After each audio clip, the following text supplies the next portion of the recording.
बिस्मिल्लाहिर्रहमानिर्रहीम। अस्सलाम वालेकुम नाज़रीन, आप यूट्यूब चैनल देख रहे हैं। मैं इमरान खान हूँ। खैबर अमन जरगे के हवाले से हम पहले बात करते हैं। 2 जरगे हुए हैं 2 दिनों में, एक हफ्ते वाले दिन हुआ और एक एतवार वाले दिन हुआ। हफ्ते वाले दिन जो जरगा हुआ वो पाकिस्तान की एस्टेब्लिशमेंट की आशीर्वाद से हुआ। उसमें चंद दर्जन लोग मौजूद थे, बहुत ही थोड़ी सी तादाद में लोग थे और कोई इतना ख़ास जरगा नहीं था, ना वहाँ पे आवाम की भरपूर नुमाइंदगी थी।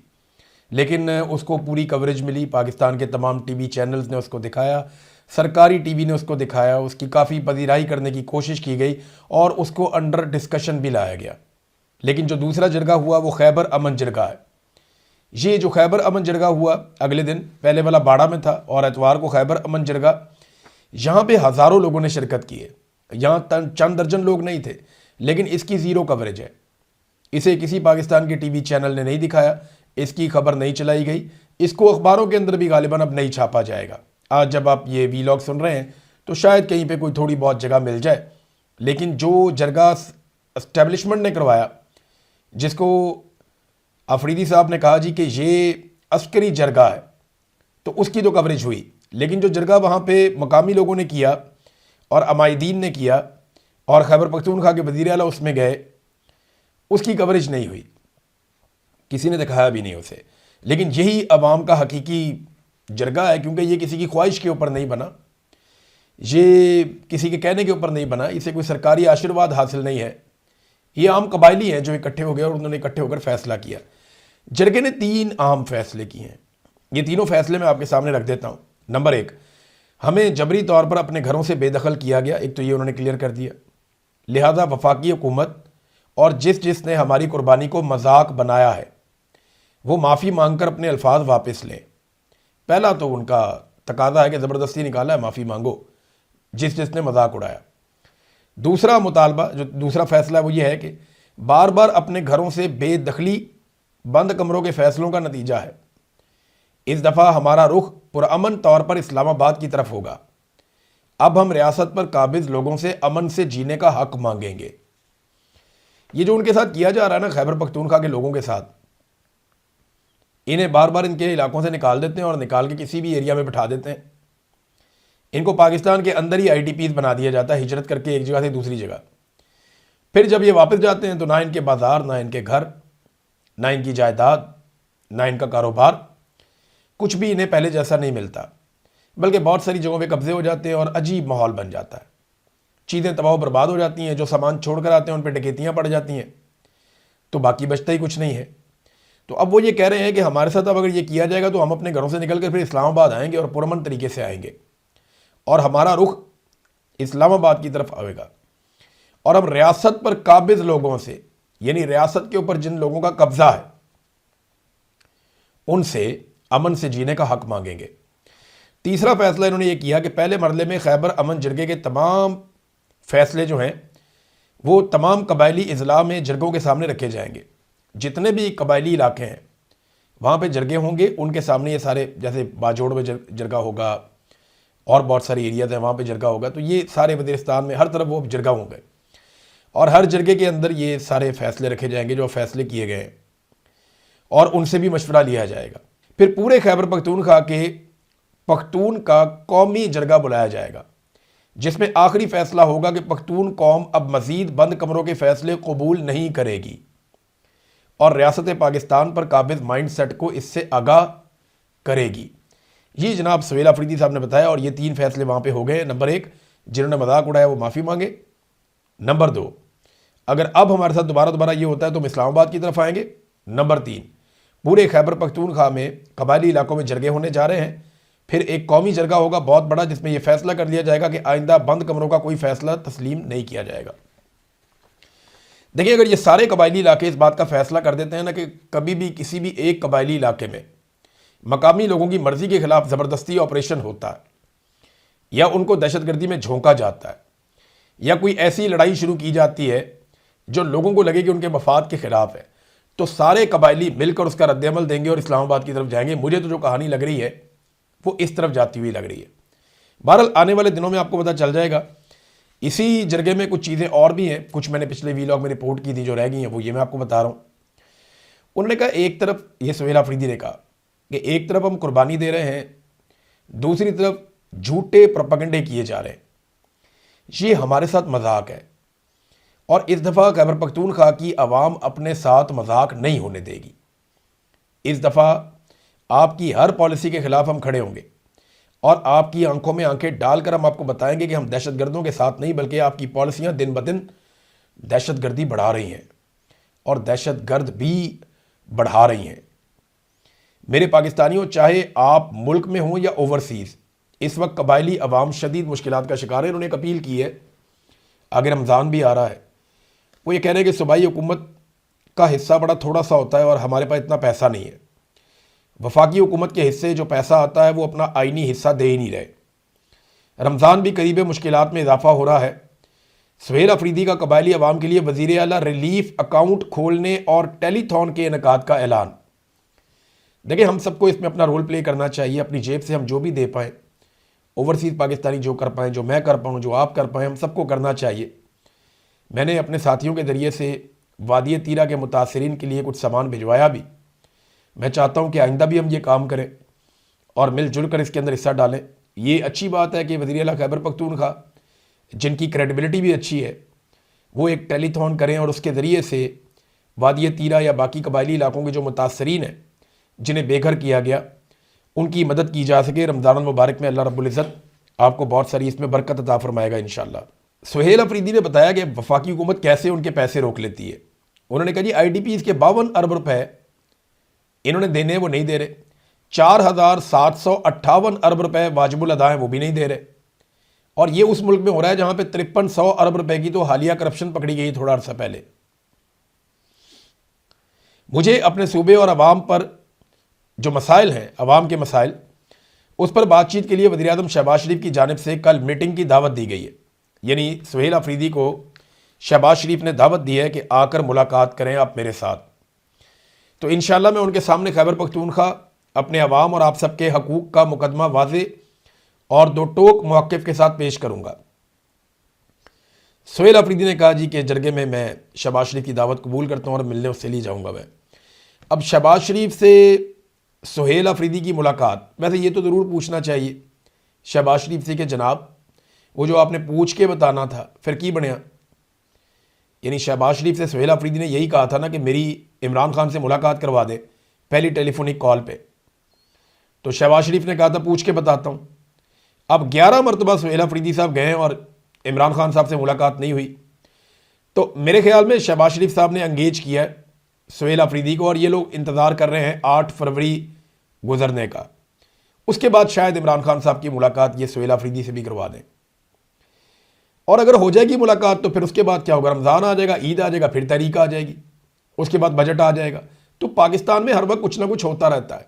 इन्हें चीज़ें नॉर्मलाइज करनी पड़ेंगी, इंसान बनना पड़ेगा। ये जो टैक्टिसेस है ना, दबाने के, जबर के ज़रिए, फस्तायत के ज़रिए, मुलाकातें रोक कर, तशद्दुद के ज़रिए लोगों को परेशान करना, इमरान खान को कैद तन्हाई में डाल देना, इन चीज़ों से रियासत का कोई फ़ायदा नहीं होगा, उल्टा नुकसान होगा। शहबाज शरीफ ने और आसिम मुनीर साहब ने मिलकर पाकिस्तान का जितना नुकसान कर दिया है, इसकी कोई तारीख में मिसाल ही नहीं है। हर चीज़ में पाकिस्तान को डाउन कर दिया। अब मईशत से लेकर दहशतगर्दी के मामला पे आ जाएं, आप पाकिस्तान की मुआशरत के अंदर देख लें, ह्यूमन राइट्स के मामला देख लें, लोग गुर्बत की लकीर से नीचे कितने ज़्यादा चले गए ये देख लें, बेरोज़गारी कितनी ज़्यादा बढ़ गई, महंगाई कितनी बढ़ गई ये देख लें। पाकिस्तान तरक्की कर ही नहीं रहा, ग्रोथ बढ़ ही नहीं रही। पाकिस्तान का तजारती खसारा लगातार बढ़ता चला जा रहा है, हत्ता कि इस खित्ते के अंदर भी पाकिस्तान का तजारती खसारा बहुत ज़्यादा बढ़ गया है। बहरहाल ये वो चीज़ें थीं जो मैंने आपको रिपोर्ट की अमन जरगे के हवाले से। अब सुहेल अफरीदी साहब जाएंगे और जाकर वज़ीर आज़म पाकिस्तान शहबाज शरीफ साहब से मिलेंगे जो जाली फार्म 47 पे बैठे हुए हैं। अब आ जाए बलूचिस्तान वाली सिचुएशन पे नाज़रीन। सरफराज बुगटी साहब ने एक बयान देते हुए कहा कि BLA यानी बलोच लिबरेशन आर्मी जो है, इनके दहशतगर्दों की तादाद 5000 तक है। आज से चंद महीने पहले तक सरकारी आदाद-ओ-शुमार के मुताबिक ये चंद 100 लोग थे। पहले ये कहा जाता था 400-500 लोग हैं, अब ये कहा जाता है कि ये 5000 लोग हैं। तो सवाल ये पैदा होता है कि इनकी तादाद में इतनी तेज़ी से इजाफा कैसे हुआ। ये बात जो है ना, वो सरकार के लिए बड़ी अलार्मिंग होनी चाहिए। उन्हें पता होना चाहिए कि दहशतगर्दों की तादाद इतनी तेज़ी से बढ़ कैसे रही है। फिर सरफराज बुगटी ने एक और बात की। उन्होंने कहा कि बलूचिस्तान आम पाकिस्तानियों के लिए फ़िलहाल ज़्यादा महफूज नहीं है। लेकिन जल्द हम दोबारा बलूचिस्तान में तमाम पाकिस्तानियों को महफूज माहौल फराहम करेंगे, जिसके लिए इकदाम किए जा रहे हैं। अब एक बात आप समझ लें कि बलूचिस्तान के तमाम ज़मीनी रास्ते बंद कर दिए गए, पंजाब के साथ बलूचिस्तान के रास्ते कट गए हैं और दीगर सूबों के साथ भी बलूचिस्तान की आमदोरफ्त तकरीबन मुअत्तल है। बलूचिस्तान में सड़कें अमली तौर पे बंद कर दी गई हैं। जो कोचेस की सर्विस जाती है बलूचिस्तान में वो भी बंद कर दी गई है। जो ट्रेन की सर्विस जाती है बलूचिस्तान में वो भी बंद कर दी गई है। ज़मीनी रास्ते बलूचिस्तान के पाकिस्तान से काट दिए गए हैं और इसके साथ साथ बलूचिस्तान के अंदर भी आप ट्रैवल नहीं कर सकते एक ज़िले से दूसरे ज़िले में। ख़ास तौर पे शाम के बाद तो आप बिल्कुल नहीं जा सकते। फिर इंटरनेट सर्विसेज भी बलूचिस्तान में मुअत्तल कर दी गई हैं। ये जनाब एक ऐसा सूबा है जिसकी DG ISPR बहुत तारीफ करते हैं अहमद शरीफ कि उसमें शानदार काम हो रहा है। चले मैं एक चैलेंज करता हूं DG ISPR को कि अपनी फैमिली को मैं 2 डेस्टिनेशन बताता हूं, दोनों में से किसी एक के ऊपर आप अपनी फैमिली से पूछ लें वो सियाहत के लिए कहां जाना चाहेंगे। एक मैं उन्हें ऑप्शन देता हूं बलूचिस्तान चले जाएं, ज़ियारत चले जाएं और किसी एरिया में चले जाएं, किसी खूबसूरत इलाके बलूचिस्तान के उसमें चले जाएं, और दूसरा मैं उनको ऑप्शन देता हूं स्वात चले जाएं, नारान चले जाएं, कागान चले जाएं, गिलियाद चले जाएं, नथिया गली चले जाएं, चित्राल चले जाएं और बहुत सारे दीर का इलाका है। खैबर पख्तूनख्वा में मिलियंस की तादाद में सयाह अभी भी आते जाते रहते हैं। लाखों की तादाद में लोग आते जाते हैं। सिर्फ ईद के दिन स्वात में, ईद के दिनों में ये गुज़िश्ता साल 4.5 लाख के करीब जो है वो सयाह गए थे। नारान में इससे भी ज़्यादा जाते हैं, नथिया गली में बहुत बड़ी तादाद में जाते हैं, चित्राल बहुत बड़ी तादाद में जाते हैं, दीर में बहुत बड़ी तादाद में जाते हैं। पूरे मालाकंड के आदाद शुमार देखें, मालम जपा, कालाम, शुगरान, आप हैरान हो जाएंगे इतनी बड़ी तादाद में लोग यहाँ पे खैबर पख्तूनख्वा में सियाहत के लिए जाते हैं। तो खैबर पख्तूनख्वा बेहतर है या बलूचिस्तान बेहतर है? वहाँ पे दिन को गाड़ी नहीं चल सकती, रात को गाड़ी नहीं चल सकती, ट्रेनें वहाँ पे बंद हो गई हैं। अगर आपने क्वेटा जाना है तो आपको जहाज़ के जरिए जाना पड़ेगा। ये हालत करने के बाद भी वो कह रहे हैं जी बहुत अच्छा परफॉर्म कर रहा है बलूचिस्तान। वजह सिर्फ यह है कि बलूचिस्तान का वजीर आला और वहाँ की हुकूमत कठपुतली है। वहाँ कोई रोकता ही नहीं है मादनियात का सौदा करें, जौन सी मर्जी वजारत जिसको मर्जी दे, जौन सा मर्जी ऑफिसर जहाँ मर्जी लगा दे, कोई जितनी मर्जी स्मगलिंग करता रहे, कोई गाड़ियाँ इधर से उधर करे, कोई असला इधर से उधर करे, कोई मंशियात इधर से उधर करे, जो मर्जी करो बलूचिस्तान में पूछने वाले ही कोई नहीं। वो तो पैसों का एक गढ़ है।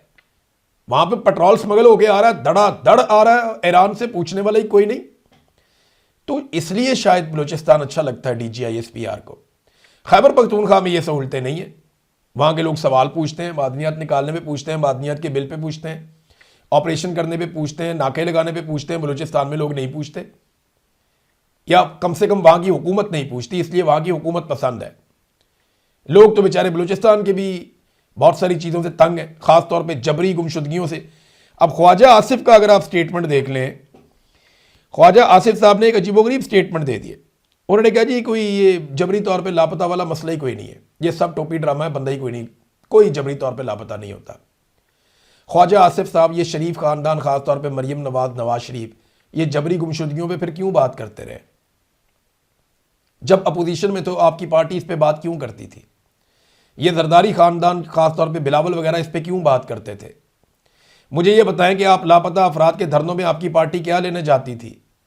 फिर मुझे ये बताएं कि अगर कोई जबरी तौर पे लापता है ही नहीं, ये सब झूठ है। हालांकि ये झूठ नहीं है, मैं खुद जबरी तौर पे लापता रहा हूं और मैं जानता हूं कैसे लापता किया जाता है। रोजाना की बुनियाद पे बलूचिस्तान में नौजवान जबरी तौर पे लापता होते हैं। मैं ये जानना चाहता हूं कि अगर कोई जबरी तौर पे लापता होता ही नहीं है तो फिर आपने लापता अफराद का कमीशन क्यों बनाया हुआ है जी? फिर अदालतों में इस पे केसेस क्यों चलते हैं? कादी फायद ईसा इस पे क्यों बात करता था? बाकी जजेस इस पे क्यों बात करते हैं? ख्वाजा साहब झूठ उतना बोलें, देखिए अल्लाह रब्बुल इज़्ज़त को भी मर के जवाब देना है जाके। ऐसा ना करें कि कल को आप अल्लाह रब्बुल इज़्ज़त को जवाब ही ना दे सकें। अब दफ़ा 144 लगाई हुई है पूरे के पूरे बलूचिस्तान के अंदर। ये हालात इन्होंने कर दिया और सरफराज बुट्टी कहते हैं कि हम 1 सेकंड के लिए भी सरेंडर करने को तैयार नहीं है, 1000 साल तक ये जंग लड़ेंगे। क्यों भाई 1000 साल? वज़ीर आला जनाब आपको बनाया सूबे का, आप बताएं 1 हफ्ता, 2 हफ्ते, 4 हफ्ते, 2 महीने, कितना टाइम चाहिए दहशतगर्दी खत्म करने के लिए? ये दहशतगर्दी जो एक SHO की मार थी, ये दहशतगर्दी के चंद सरफराज बुट्टी मिल जाएं तो ये दहशतगर्दी खत्म हो जाए। सवाल ये पैदा होता है कि ये दहशतगर्दी 1000 साल तक आप इससे लड़ने के लिए तैयार है, क्यों? क्या बलूचिस्तान के लोगों का अमन से जीने का हक नहीं है? क्या उन्हें उनके हकूक नहीं मिलने चाहिए? और मामला क्या है? देखें, ख्वाजा आसिफ भी ये कहते हैं, बाकी लोग भी अब ये कहना शुरू हो गए हैं और ये हड़तरमी के साथ कहते हैं। बल्कि सरफराज बुगटी ने यह बात की, मुझे बड़ी तकलीफ हुई। उन्होंने कहा जी बलूचिस्तान का मसला सियासी नहीं है, इसका अस्करी हल है। यही बात जुल्फिकार अली भुट्टो यही बात करते थे किसके बारे में? बांग्लादेश के बारे में। ये लोग कहते थे कि बांग्लादेश का कोई सियासी मसला नहीं है, वहां पे कोई और ही चीज चल रही है, उसका अस्करी हल है, फौजी हल है, वहां पे निकाल लिया फौजी हल, मुल्क ही तोड़ दिया पकड़ के। अब बलूचिस्तान में भी एग्जैक्टली वही बात कर रहे हैं। मैं नहीं कहता कि ये वही नतीजा निकलेगा। बांग्लादेश हमसे बहुत दूर था, बीच में पूरा एक मुल्क पड़ता था इंडिया, यहां हमारी सरहद एक साथ है, मिले हुए हैं।